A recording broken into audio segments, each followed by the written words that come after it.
दिवाली, शिवरात्रि, पानी सिर्फ होली पे खराब होता है, पोल्यूशन सिर्फ दिवाली पे होता है और दूध सिर्फ महाशिवरात्रि पे खराब होता है। इसके अगेंस्ट इस क्वेश्चन का इसका ईमानदारी से जवाब आपने मुझसे बहुत बेहतर दिया था जब हम 19 अप्रैल की मीटिंग की तैयारी के लिए पहली बार मिले थे। तभी भी ये चर्चा हुई थी जीतू भाई, जब हम पहली बार तकरीबन 1.5-2 महीने पहले मिले थे और विवेक भाई से मुलाकात जिंदगी में पहली बार थी। उन्होंने उस दिन ये चीज बोली थी कि शुभम भाई, ये मीडिया वाले महाशिवरात्रि पे आधे घंटे, एक घंटे के एपिसोड्स बना के चलाते हैं, रोते रहते हैं, देखो देखो दूध की बर्बादी, देखो देखो दूध की बर्बादी, ये कौन से इनके भगवान है जो इनको दूध पिला रहे हैं, कहाँ ये पत्थरों में दूध जाके समाएगा, कैसे ये धर्म के अनुयायी हैं जो दूध बहाते हैं।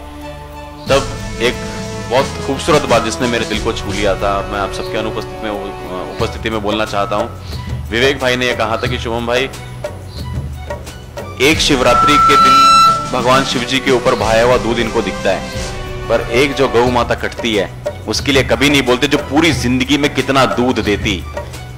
एक दिन का दूध और एक गाय का पूरी जिंदगी का दूध, तो वो चीज मेरे दिमाग में और दिल में घर कर गई है। उसके अलावा जैसे पटाखों की बात जो आज के सेमिनार में अभी कुछ दिन पहले जतीन भाई ने बोली, 220 मुल्कों में, दुनिया के इस मुमालिक में 220 मुल्कों में हमारे यहाँ पे दिवाली का त्योहार बनता है। दिवाली एक दिन की होती है, उसके लिए सारे चैनल्स रोना शुरू कर देंगे, नॉइस पोल्यूशन, एयर पोल्यूशन, क्या है ये, कैसा कल्चर है, ऐसा कैसा जश्न है, किस बात के पटाखे।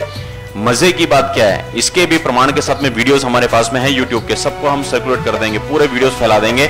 वही चैनल्स 31 दिसंबर की रात पे क्या टेलीकास्ट करते हैं, दुनिया भर में नए साल का जश्न, दुनिया भर में रंगारंग आतिशबाजी। 220 देशों में एक देश की आतिशबाजी तुम्हें भारी पड़ रही है एक ही दिन के लिए, और 220 मुल्कों की आतिशबाजी तुम लाइव दिखा रहे हो। ये डबल स्टैंडर्ड्स हैं। हमें यही अवेयरनेस लोगों में लेके आनी है। होली पे आप कहते हो पानी बर्बाद हो रहा है, मैं फिर से कहूंगा हमें किसी धर्म से कोई एलर्जी नहीं है, लेकिन अगर तुम एक बाप की औलाद हो, मीडिया वालों, अगर एक बाप की औलाद हो, मैंने कहा था आज कुछ खुंदक में ऐसे वर्ड्स निकल सकते हैं, माफ कीजिएगा, लेकिन चैलेंज करता हूं, एक बाप की औलाद हो तो मुहर्रम पे बना दो ना आधे घंटे का एपिसोड। ये क्यों 5-5 साल के बच्चों की चमड़ी उधड़वा गया है, ये चला के दिखा दो और 20 तारीख की सुबह जिंदा उठ के दिखा दो, मान जाऊंगा।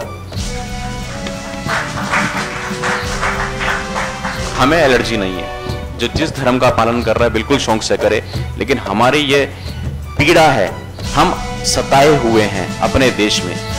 उस दिन गौरव भाई कहाँ है, गौरव भाई ने बोला था, इनके कोई मुस्लिम मित्र हैं जो कि एक दिन इनको बोल रहे थे कि ये भी उसी दिन की बात है जब विवेक भाई ने ये वाला बात बोली थी, पहली मीटिंग वाली, जब हम ऊपर बैठे हुए थे यहाँ पे। गौरव भाई ने कहा कि शुभम भाई, मुझे तो कई बार शर्म आती है, हमारे मुस्लिम दोस्त ये बोल देते हैं कि गौरव भाई ये मीडिया तुम हिंदुओं के पीछे क्यों पड़ी है। मतलब मुस्लिम दोस्त ये बोलते हैं कि गौरव भाई ये मीडिया तुम हिंदुओं के पीछे क्यों पड़ी है। बोले इसका जवाब क्या दूं। मैंने कहा इसका जवाब समय देगा। हमें किसी से नाराजगी नहीं है, किसी धर्म से एलर्जी नहीं है, लेकिन हाँ, मीडिया को आईना दिखाने का समय आ गया है और मीडिया ने हमारा जितना भी शोषण किया है उनको सूद समेत हम वापस लौटाएंगे। आसान रास्ता मैंने सेमिनार में बीच में बोला था, वो आसान रास्ता है, वो हम नहीं इख्तियार करेंगे, हम मुश्किल पथ पे चलेंगे।